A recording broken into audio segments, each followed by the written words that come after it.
On reading verse 276 of Pope Francis's exhortations called Gaudium Evangelii, I wrote down and memorized these words.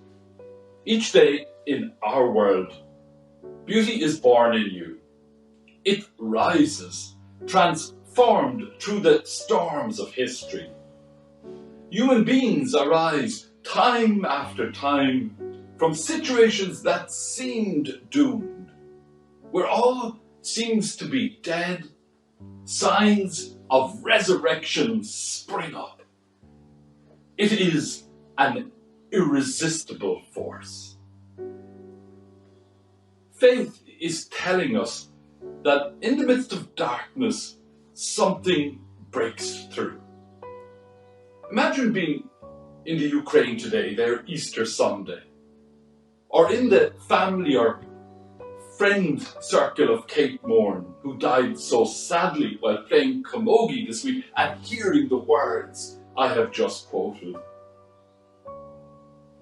On our televisions, we have watched Mariupol being starved and bludgeoned into submission, as if it were a medieval siege.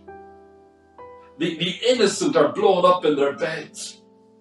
Maternity hospitals are targeted with high-tech missiles. And dark talk of nuclear war has returned with nightmares of a third world war. In the era when faith reigned, people would piercingly ask, if God is all-powerful and perfectly good, then why is there such great suffering in the world? However, we now live in an era where God is supposed to be dead and suffering remains.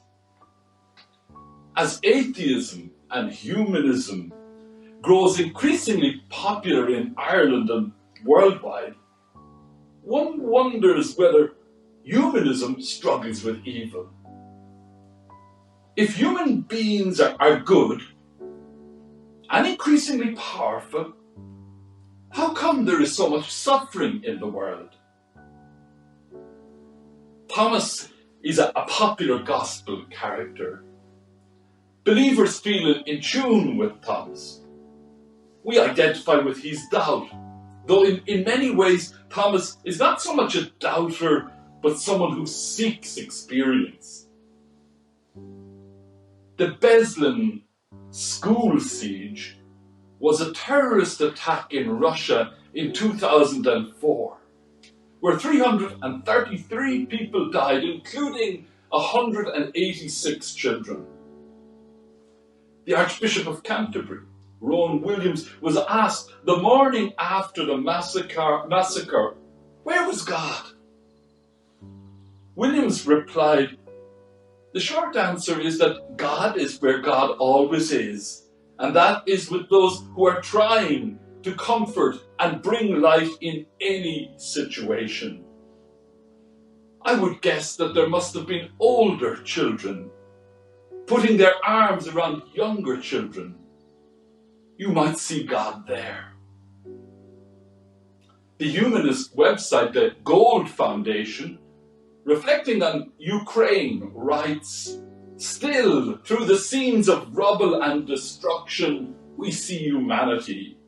Humanity in the healthcare heroes dodging artillery as they work tirelessly on the front line of the conflict. Humanity in those rising to defend their homes, their country, and democracy.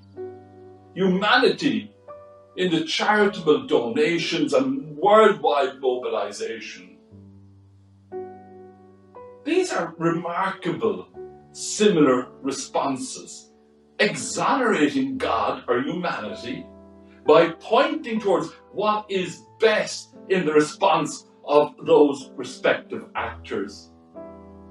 As Giles Fraser, the Anglican priest and author, perceptively muses, evil and suffering have outlived the loss of faith.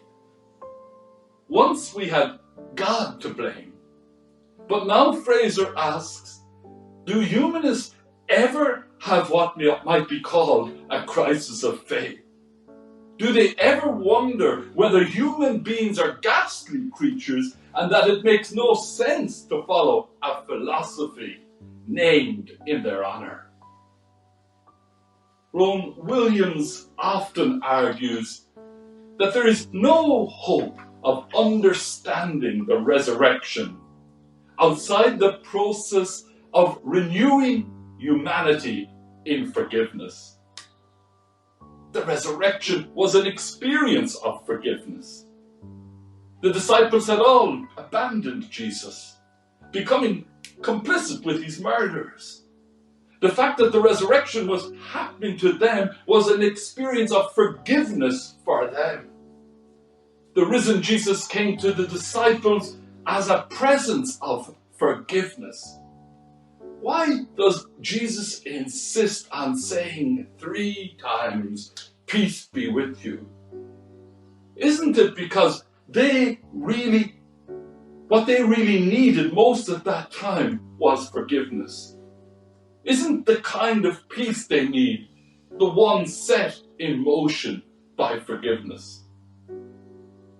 Resurrection is the force that breaks down barriers and builds new harmony in love. From Beslan to Mariupol, forgiveness is integral to renewing humanity. Amen.